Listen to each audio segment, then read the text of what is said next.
Hello friends, welcome to excellence academy. आज का हमारा टॉपिक है फ्रैक्शन। फ्रैक्शन क्या होते हैं? That number which can that in the form of P upon Q और where Q not equal to zero, जिनको हम पी अपॉन क्यू की फॉर्म में लिख सकते हो। Q not equal to zero है, वही क्या है हमारे फ्रैक्शंस हैं। अब टाइप ऑफ फ्रैक्शंस पे चलते हैं, जिसमें हमारा पहला है प्रॉपर फ्रैक्शन और second improper fraction. Proper fraction क्या होते हैं? जिनमें हमारा न्यूमरेटर वैल्यू, न्यूमरेटर मतलब अंश वाली वैल्यू, वो क्या होती है? हर से छोटी होती है। जैसे कि एग्जांपल 4/5, 7/9, इसमें क्या है हमारी अंश वैल्यू छोटी है किससे? हर की वैल्यू से। तो वो कौन से हमारे? वो हमारे प्रॉपर फ्रैक्शन है। अब आते हैं इम्प्रॉपर। इम्प्रॉपर फ्रैक्शन कौन से होते हैं? जिनमें हमारी अंश वाली वैल्यू बड़ी होती है डिनोमिनेटर वैल्यू से। जैसे कि एग्जाम्पल ले लो 9/7, 5/4। ठीक है। नेक्स्ट टाइप है हमारा कंपोजिट या फिर मिक्स्ड, यानी मिक्स्ड फ्रैक्शन, जिसमें हम कैसे लिखते हैं? 1/2 लिख दिया। तो ये क्या है हमारा? ये हमारा मिक्स्ड फॉर्म है, मिक्स्ड फ्रैक्शन है ये। Equivalent fraction, equivalent fraction means 3/5 लिखा मैंने कोई नंबर, ठीक है, इसको मैं 6/10 लिख दूं तो ये इसी के इक्विवेलेंट है ना। अगर मैं इसको 2 से कट कर दूं तो 3/5 आ जाएगा। ऐसे ही 12/20, इसको भी 2 से कट करूं तो 6/10 आ जाएगा। तो ये क्या है? मेरे इक्विवेलेंट फ्रैक्शंस हैं। अब आते हैं ऑपरेशन ऑफ फ्रैक्शंस। इसमें क्या है? पहला एडिशन, दूसरा सब्ट्रैक्शन, तीसरा मल्टीप्लिकेशन और फोर्थ डिवीजन। तो एडिशन में क्या है? अगर कोई हमें fraction a upon B plus C upon D में दी है तो हम क्या करेंगे?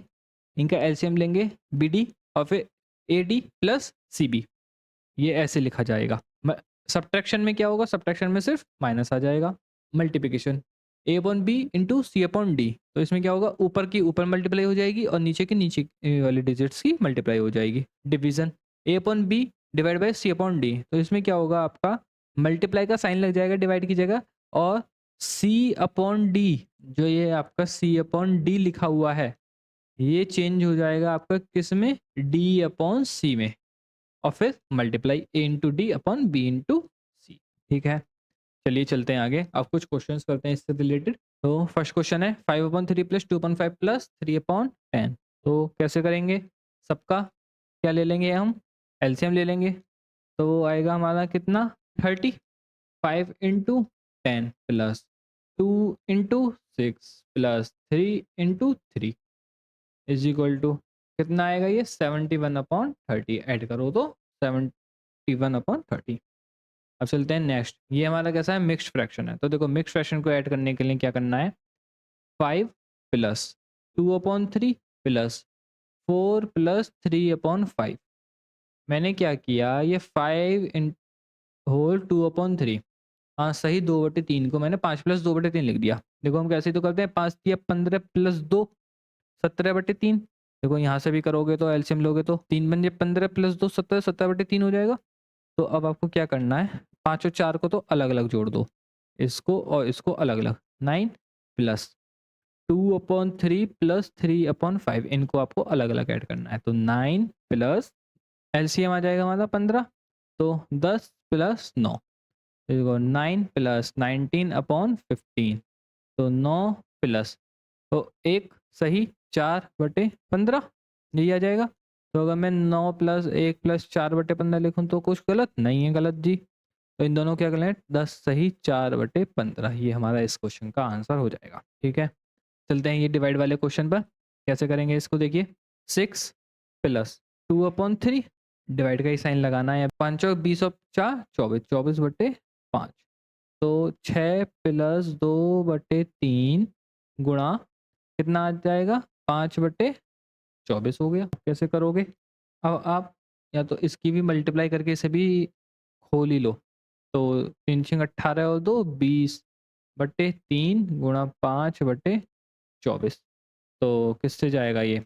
4 से, 4 पंजे 20, 4 6 24, 5 पंजे 25/18। तो ये कितना आ जाएगा आपका? एक सही 7/18। इसको तो आपको ऐसे ही करना पड़ेगा। चलते हैं नेक्स्ट क्वेश्चन। 10 सही 4/3, तो 10 plus 4/3 minus 5 minus 1/12 plus 11 plus 1/4। अब कैसे करोगे? देखो 10 में से 5 गए 5, 5 और 11 16 प्लस 4/3 माइनस 1/12 प्लस 1/4 बराबर 16। एलसीएम ले लो, 12 एलसीएम आ जाएगा। 4, 4 चौक 16 माइनस 1 प्लस 3। ठीक है, अब कैसे करेंगे? 16 प्लस कितना आएगा यहाँ से? इसमें से 2 गए 2 तो 18/12 ये कट हो जाएगा आपका। 6 दूनी 12, 6 तिया 18 इक्वल टू 16 सही 3/2। ठीक है, ये आपका आंसर हो जाएगा। आप इसको भी थोड़ा सा सॉल्व कर सकते हो आगे, बाकी यहीं पे छोड़ दो चाहें। ठीक है, चलते हैं नेक्स्ट क्वेश्चन की ओर। इसे कैसे करेंगे? देखो 4 चौक 16 और 1 17/4 गुणा 30 और 8 38/10 गुणा 7 निम 63 और 3 66/9। अब आपको क्या करना है? बस काटा पीटी करनी है। 3 से ये 3 बार, 3 से ये 22 बार, 2 से 11 बार, 2 से ये 2 बार और 2 से ये 19 बार। तो कितना आएगा? 17 गुणा 19 गुणा 11/2 तो ये कट गया बटे 30 बचा।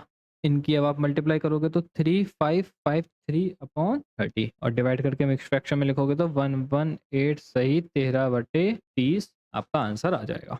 ठीक है ना? चलते हैं नेक्स्ट क्वेश्चन की ओर। 27 प्लस 1/8 ऐसे लिख सकते हैं मैं इसको मिक्स फ्रैक्शन को, माइनस 5 प्लस और ब्रैकेट खोला तो माइनस 1/4। ठीक है, 27 में से 5 गए 22 प्लस 1/8 माइनस 1/4। ठीक है, अब क्या करेंगे? 22 प्लस इसका आप क्या लोगे? LCM 8 1 minus 2 is equal to 22 minus 1/8। ठीक है जी, चलिए अब देखो कैसे करना है। ये क्या हो रहा है? माइनस, लेकिन प्लस में होता तो मैं इसको डायरेक्ट क्या लिख देता? 22 सही 1/8 लिख देता। तो देखो अब कैसे करूंगा? 21 प्लस 1 माइनस 1/8। अब मैं क्या करूंगा? 21 प्लस 8/8 माइनस 1/8 कर दिया मैंने। अब इसको जब मैंने इसको ऐसे लिख दिया तो क्या लिखूंगा? 21 प्लस 7/8 हो गया। जब आप इसको सब्ट्रैक्ट करोगे इतने पार्ट को तो इतना आ जाएगा। तो इसी को मैं क्या लिख सकता हूँ? 21 सही 7/8, 21 होल 7/8। ये क्या हो जाएगा मेरा यहाँ पे? आंसर हो जाएगा। ठीक है, चलते हैं नेक्स्ट। अब है हमारा ascending and descending order of fraction. तो इसमें हमारा रूल है, फर्स्ट रूल क्या कहता है कि न्यूमरेटर अपॉन डिनोमिनेटर, फ्रैक्शन लिखा हुआ है, if denominator is in all fraction same in all fraction then higher numerator value means larger fraction. अगर डिनोमिनेटर सभी में सेम है तो जिसकी भी न्यूमरेटर वैल्यू ज़्यादा होगी वो मेरा लार्जेस्ट फ्रैक्शन होगा। चलते हैं नेक्स्ट। नेक्स्ट क्या कह रहा है? अगर numerator value is same all the fraction then higher denominator value means smaller fraction. अगर न्यूमरेटर वैल्यू सेम है तो जिसकी डिनोमिनेटर वैल्यू हाई है वो क्या होगी? स्मॉल होगी। चलते हैं नेक्स्ट पे। व्हेन न्यूमरेटर माइनस डिनोमिनेटर, इन दोनों को मैं माइनस करूं और उसका मॉड लूं, यानी कि वो कोई भी छोटी कोई भी बड़ी हो तो लेकिन हमें सिर्फ नंबर लेना है, is equal in all the fraction, सभी फ्रैक्शंस में क्या होगा? इक्वल आए वो वैल्यू, तो higher numerator value fraction will be larger. वो हायर न्यूमरेटर वाली वैल्यू जो होगी वो होगी मेरी लार्जर वैल्यू होगी। अब इसी में ही अगर ये डिफरेंस मेरा अनइक्वल आ जाए, इसमें तो आ रहा था मेरा इक्वल थर्ड रूल में, अब फोर्थ रूल में मेरा आ जाए अनइक्वल, तो मैं क्या करूंगा? उस डिफरेंस वैल्यू को न्यूमरेटर में डिवाइड दे दूंगा, उस वैल्यू से मैं डिवाइड दे दूंगा तो मुझे एक वैल्यू मिल जाएगी डिवाइड करके। अगर वो वैल्यू किसी फ्रैक्शन की, जिस फ्रैक्शन की ज़्यादा है वो मेरा फ्रैक्शन बड़ा होगा और जो इसकी वैल्यू छोटी है वो फ्रैक्शन मेरा छोटा होगा। ठीक है, और इस पे बेस्ड कुछ हम क्वेश्चंस करते हैं, फिर आपको इस अच्छे से समझ में आ जाएगा। ठीक है, first question, arrange in ascending order. हमें क्या करना है? असेंडिंग ऑर्डर में अरेंज करना है। क्या दिया है? 8/15, 15/24, 9/20, 17/30। तो आप सबसे पहले चेक करो कि न्यूमरेटर वैल्यू सेम है नहीं है, डिनोमिनेटर वैल्यू सेम है नहीं है, क्या इनका डिफरेंस इक्वल आ रहा है सभी फ्रैक्शन में? देखो इन दोनों का डिफरेंस 7, इन दोनों का डिफरेंस 9, इन दोनों का 11, तो डिफरेंस भी सेम नहीं है। ये फोर्थ केस में चला गया तो डिफरेंस कितना आया? यहाँ से 7 आया, यहाँ से मेरा डिफरेंस आया 9, यहाँ से डिफरेंस आया 11 और यहाँ से डिफरेंस आया कितना? 13। तो अब क्या करना है आपको? Numerator value divide by this difference value, 15/9, 9/11 और 17/13, जिसकी कोरस्पॉन्डिंग डिफरेंस वैल्यू आई है उसी के corresponding numerator value upon difference हमें लिखना है। अब क्या करना है? अब मुझे यहाँ से वैल्यू निकालनी है, तो 8/7 करोगे तो 1.1 आ जाएगा समथिंग। 15/9, 15/9 करोगे तो 1.66 अप्रॉक्स। 9/11 करो 0.8 अप्रॉक्स, और 17/13 करोगे तो 1.3 अप्रॉक्सीमेटली। तो अब आपको पता चल गया कि ये वाली वैल्यू क्या है, लार्जेस्ट है, और ये वाली वैल्यू स्मॉलेस्ट है। तो असेंडिंग ऑर्डर में लिखना है हमें, असेंडिंग ऑर्डर, छोटे से बड़ा लिखा जाता है असेंडिंग ऑर्डर में। तो सबसे छोटा मेरा कौन सा है, 9/20 है, 9/20। फिर उसके बाद इससे बड़ी कौन सी है मेरी वैल्यू, 1.1 यानी 8 अपॉन 15। फिर उसके बाद है मेरी 17/30। फिर उसके बाद कौन सी है, 15/24। ये हो गया मेरा असेंडिंग ऑर्डर। इस प्रकार से ये मेरा फोर्थ रूल हमने सीख लिया यहाँ पर। चलिए कुछ और क्वेश्चन करते हैं। विच fraction is largest among the followings. इसमें हमें लार्जेस्ट बताना है, सिर्फ कोई अरेंज नहीं करना असेंडिंग और डिसेंडिंग में, हमें सिर्फ क्या करना है, लार्जेस्ट बताना है। तो देखिए डिफरेंस कितना आ रहा है यहाँ पे, 7 में से 12 गए 5, 11 में 16 5, 12 में 17 5, और 31 में गए 5। तो हमारा क्या हुआ, नोमिनेटर माइनस डिनोमिनेटर, हमारी वैल्यू कितनी आ गई, 5 आ गई, जो क्या है सेम इन ऑल फ्रैक्शन। तो आप रूल चेक कर लो क्या है कि अगर सेम इन ऑल फ्रैक्शन है तो higher numerator value fraction will be larger. अब हायर न्यूमरेटर वैल्यू किसकी है, सबसे ज़्यादा हाई वैल्यू किसकी है, इसकी है हाई वैल्यू न्यूमरेटर की, क्योंकि न्यूमरेटर इसमें कितना है 31 है। तो यही क्या होगा मेरा लार्जेस्ट फ्रैक्शन होगा, 31/36। बस इतना सा था ये। चलते हैं नेक्स्ट। इसमें भी हमसे क्या करा रहा है, अरेंज करवा रहा है। तो सबसे पहले हम क्या करेंगे, वही डिफरेंस चेक करेंगे, क्योंकि हमें दिख रहा है कि न्यूमरेटर वैल्यू हमारी क्या है, अलग है सभी में, और डिनोमिनेटर वैल्यू भी सभी में अलग है। तो देखो फर्स्ट में डिफरेंस कितना है मेरा, 7 का है, सेकंड में डिफरेंस 3 का है, थर्ड वाली में 1 का, और फोर्थ वाली में 2 का। ये क्या आ गया मेरे डिफरेंस, सभी में डिफरेंस क्या है, अनइक्वल्स हैं। तो अब क्या करूँगा, numerator value upon difference value, 2/7, 5/3, 3/1 और 1/2। तो यहाँ से हमें वैल्यू डिवाइड करके कितनी आएगी, अप्रॉक्स 0.27 आ गई वैल्यू। यहाँ पे डिवाइड करके 1.66 आ गई अप्रॉक्स, यहाँ पे वैल्यू 3, और यहाँ पर वैल्यू 0.5। तो यहाँ पे हमें क्या करना है, असेंडिंग ऑर्डर में लिखना है। तो सबसे छोटी वैल्यू मेरी कौन सी है, 2/9 मेरी सबसे छोटा फ्रैक्शन है। उसके बाद मेरा 1/3 छोटा है, फिर उसके बाद 5 छोटा है, और सबसे बड़ा है मेरा 3/4। ये हो जाएगा मेरा यहाँ पर असेंडिंग ऑर्डर ऑफ दिस। ठीक है, चलिए नेक्स्ट क्वेश्चन पे आते हैं। चलिए बहुत ही अच्छा क्वेश्चन है। क्या कह रहा है, यदि एक संख्या से 1 घटाया जाता है और तत्पश्चात 1/2 से गुणा किया जाता है, जिससे संख्या 1/8 में बदल जाती है, वह संख्या है if 1/2 is subtract from a number. Suppose कर लो कि एक आपने नंबर ले लिया x, ठीक है, अब उस x में से 1/2 आपने कर दिया सब्ट्रैक्ट, फिर आपने क्या किया कि इसमें 1/2 के मल्टीप्लाई कर दी, तो जो मेरा फ्रैक्शन था वो 1/8 हो गया। तो यहाँ पे हमें क्या बताना है, नंबर बताना है। तो नंबर इज इक्वल टू, इससे ही कैंसिल हो जाएगा 4 टाइम्स, तो 1/4 plus 1/2 is equal to 4 LCM 1 + 3, sorry 1 + 2। तो यहाँ से हमें x की वैल्यू कितनी मिल गई, 3/4।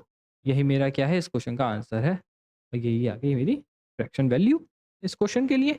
तो यहाँ पर हमारा ऑप्शन कौन सा करेक्ट हो रहा है, फर्स्ट ऑप्शन यहाँ पे हमारा करेक्ट हो रहा है। चलते हैं नेक्स्ट की ओर। क्या कह रहा है, दो भिन्नों के हर 5 और 7 हैं। हमें क्या करा हुआ है, दो फ्रैक्शंस दे रखी हैं।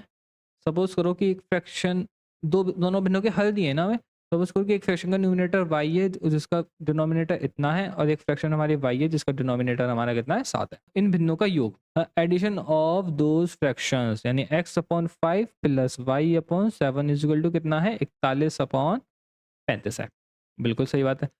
इनके अंशों को बदलने पर, अंशों को हमने बदल दिया तो y/5 प्लस x/7 हो गई। इसकी वैल्यू कितनी होगी, 43/35 हो गई। अब तो हमें क्या करना है, फ्रैक्शंस की वैल्यू बतानी है। तो देखो यहाँ से वैल्यू कितनी आएगी, 7x plus 5y is equal to 41, और यहाँ से कितनी आएगी, 7y plus 5x is equal to 43। ये आपकी क्या है, फर्स्ट है, ये आपकी क्या है, सेकंड इक्वेशन है। तो आप क्या कर सकते हो, वैल्यू पुट करके चेक कर सकते हो, 1 2 3 ऐसे करके। तो यहाँ पे अगर मैं x इज इक्वल टू 3 और y is equal to 4 put करूँ, तो देखो x की जगह 3, तो 7 या 21 प्लस 5 चौक 20, 41 हो गया। तो ये मेरा सही हो गया। अब ऐसे ही इसमें चेक करूँ तो x की जगह 3, तो 5 दिया 15 प्लस 7 चौक 28, 28 और 15 43, इसमें भी सही हो गया। तो जो मेरी फ्रैक्शंस हुई वो क्या हुई, एक तो 3/5 हुई और एक 4/7 हुई। ये क्या हो गई, मेरी फ्रैक्शंस हो गई इस क्वेश्चन के लिए। तो ऑप्शन मेरे कौन से हैं, फर्स्ट ऑप्शन करेक्ट हो रहा है इस क्वेश्चन में भी। चलते हैं एक और क्वेश्चन। क्या कह रहा है, राजीव ने एक दिन किताब का 3/8 भाग पढ़ा। Rajiv read 3/8 part of a book. ठीक है, 3/8 पार्ट उसने क्या किया, पढ़ा।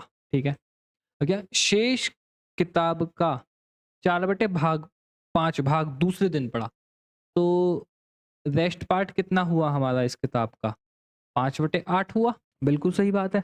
अब 5/8 का भी उसने 4/5 भाग पढ़ा है दूसरे दिन। क्या करा है उसने, 4/5 भाग पढ़ा है। जब उसने 4/5 भाग पढ़ा है तो रेस्ट पार्ट कितना बचा, 5/8 का 1/5 भाग रेस्ट पार्ट बचा, क्योंकि पहले रेस्ट पार्ट इतना था, अब रेस्ट पार्ट इतना बचा। तो कितना रेस्ट पार्ट बचा, अब टोटल इतना बचा उसके 4/5 भाग पढ़ने के बाद। अब ये जो रेस्ट पार्ट बचा, क्या कहा कि अब किताब के इतने पेज बच गए, हमारे बचे 1/8। तो ये इक्वल टू 30 के हो गया। तो एक की वैल्यू कितनी आ गई, 240 आ गई। अगर मैं इसको x लेके करूं तो ये 5x हो गया, 5x/8, 5x/8 हो गया। तो इसका उसने 4/5 भाग पढ़ लिया, तो 1/5 भाग बचा, 1/5 भाग बचा, तो उसकी वैल्यू कितनी आ गई, x/8 आ गई। तो यहाँ से मेरी x की वैल्यू कितनी आ गई, इतनी आ गई, 240। ठीक है, ऑप्शन मेरा यहाँ पे है थर्ड करेक्ट। अब देखो इसी को मैं एक दूसरे मेथड से और कराता हूँ आपको। सेकंड मेथड इसी क्वेश्चन के लिए, वो क्या है कि क्या बोला है क्वेश्चन में कि एक किताब है, उसके एक्स पेजेस हैं। ठीक है, उसके आपके 3/8 भाग पढ़ लिया। ठीक है जी, पढ़ लिया, बिल्कुल सही बात, प्लस। ठीक है, अब 3/8 एक्स पार्ट के बाद जो पार्ट बचे, तो वो कितने बचे, एक्स पेजेस में से 3x/8 माइनस कर दिए, इतने पेजेस बच गए। इतने पेजेस के 4/5 भाग पढ़ लिए। ठीक है, बिल्कुल सही बात है जी, 4/5 भाग पढ़ लिए।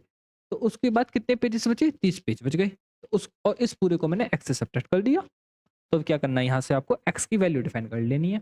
तो एक्स माइनस 3x/8 प्लस, अब इसको सॉल्व करो तो 8x-5, वो 8x-3, तो कितना आएगा 5x/8 इंटू 4/5। देखो ये वाली वैल्यू मेरी यहाँ भी आ गई थी, लेकिन ये इतना पार्ट मैंने पढ़ लिया था तो सब्ट्रैक्ट बाद में करूंगा, मैंने यहाँ पे पहले ही सब्ट्रैक्ट कर दिया था। तो इससे ये कैंसिल आउट। तो x माइनस कितना बचा, 3x/8 प्लस, इससे ये कैंसिल 2 टाइम्स, तो x/2 इज इक्वल टू 30। चलते हैं आगे, x माइनस कितना बचेगा, 3x plus 4x/8 is equal to 30। बिल्कुल सही बात है जी, इससे वैल्यू कितनी आ गई, x minus 7x/8 is equal to 30। तो कितनी आ जाएगी, x/8 इज इक्वल टू 30। देखो x/8 मेरा ऊपर भी आ गया था ना, यहाँ से x की वैल्यू कितनी आ गई, 240। तो इतने पेजेस उस पूरी बुक में थे जो हमसे पूछ रहा है कि किताब में कुल कितने पृष्ठ थे। ठीक है, आप इंग्लिश में भी क्वेश्चन पढ़ सकते हो, मैंने इंग्लिश में भी लिखा हुआ है इंग्लिश वालों के लिए। चलते हैं नेक्स्ट क्वेश्चन की तरफ। ये क्या कह रहा है, यदि 5 के 5/4 का आधा 200 है, if half of 5/4 of 5, 5/4 5/4 of 5, इसका भी हाफ कितना है, 200 है। ठीक है, बिल्कुल सही बात है। तो यहाँ से इसकी वैल्यू जरा कैलकुलेट कर दो आप, यहाँ से कितनी आएगी, 25/8 इज इक्वल टू 200। तो 25 इज इक्वल टू 1600 आ गई, बिल्कुल सही बात। अब क्या कह रहा है, 5 के 20 गुने का मान बताओ। 5 की तो बात हो रही है, 5 का 20 गुना हमें बताना है, कितना हो गया, 100 हो गया। लेकिन हमें 25 की वैल्यू पता है, तो मैं 25 गुणा 4 लिख दूँ इसको। तो 25 की वैल्यू कितनी है, 1600, 1600 गुणा 4, तो कितना हो गया, ये 6400 हो गया। आंसर यही है हमारा इस क्वेश्चन का आंसर। क्वेश्चन आपको समझ में आया, ठीक है। 5 के 5/4 का आधा, तो 5 का 5/4 का आधा 200 हो गया। तो 5 के 20 गुने का मान बताना है। तो 5 के 5/4 का आधा हमने कैलकुलेट किया, तो हमें 25 की वैल्यू मिल गई 1600। तो 5 के 20 गुना मान हमने निकाला तो 100 आ गया। 100 आ गया तो हमें, लेकिन 25 की वैल्यू पता है। 25 की वैल्यू पता है तो 25 को 25 गुणा 4 लिख देंगे, 25 चौका 100 होते हैं। तो यहाँ से हमने वैल्यू कैलकुलेट कर ली 64। ठीक है, चलते हैं नेक्स्ट की ओर। बेहद ही आसान सवाल। क्या कह रहा है, ये गोला दिया है, इसके एक इकाई वाले के 3/4 का आधा, एक इकाई वाले के 3/4 का भी आधा निम्नलिखित में से किससे दर्शाया गया? तो इसकी वैल्यू कितनी आ गई? 3/8 आ गई। तो यानी कि ये जो गोला है मेरा सर्कल, इसके कितने भाग होने चाहिए? 8 भाग होने चाहिए। तो ये हो गए 1, 2, 3, 4, 5, 6 और ये 7, 8, ये 8 भाग हो गए। 8 में से 3 भाग हमने क्या किया? छायांकित भाग से गणना करें। छायांकित भाग करें तो इन्होंने क्या किया कि ये 3 पार्टों को इन्होंने छायांकित कर दिया। तो कितने बच गए? ये 3/8 है। ऑप्शन नंबर हमारा फर्स्ट करेक्ट हो गया। ठीक है? चलते हैं नेक्स्ट की ओर। यदि किसी भिन्न के अंश में 4 की वृद्धि की जाए, तो भिन्न में 2/3 की वृद्धि हो जाती है। If numerator of a fraction is increase by 4, तो एक हमने फ्रैक्शन मान लिया कितना? x upon Y. क्या कह रहा है कि x अपॉन वाई में न्यूमरेटर में हमने 4 की वृद्धि कर दी, तो हमारे फ्रैक्शन की वैल्यू कितनी हो गई? 2/3। इसमें फ्रैक्शन में वृद्धि हो गई। तो अब कैसे करेंगे? हमें क्या बताना है? फ्रैक्शन का हर बताना है। तो x बटे वाई प्लस 4/y, क्योंकि हमें अलग अलग पता है। तो x बटे वाई प्लस 2/3, x बटे वाई से x बटे वाई कैंसिल, तो क्या बचा? 4/y बराबर 2/3। इससे ये कट गया 2 बार, तो यहाँ से मेरे को y को वैल्यू मिल गई 6। तो इससे मुझे क्या मिला? y की वैल्यू मिल गई। ऑप्शन नंबर फर्स्ट करेक्ट हो गया मेरा। चलिए आज के लिए बस इतना ही। होप आपको मेरा ये आज का फ्रैक्शन का सेशन अच्छा लगा होगा। प्लीज़ चैनल को लाइक करें, शेयर करें और सब्सक्राइब करें। आपको इस लेक्चर की पीडीएफ मेरे टेलीग्राम चैनल पर मिल जाएगी। Thank you for watching. और अब हम नेक्स्ट क्लास में पढ़ेंगे अपना एलसीएम और एचसीएफ।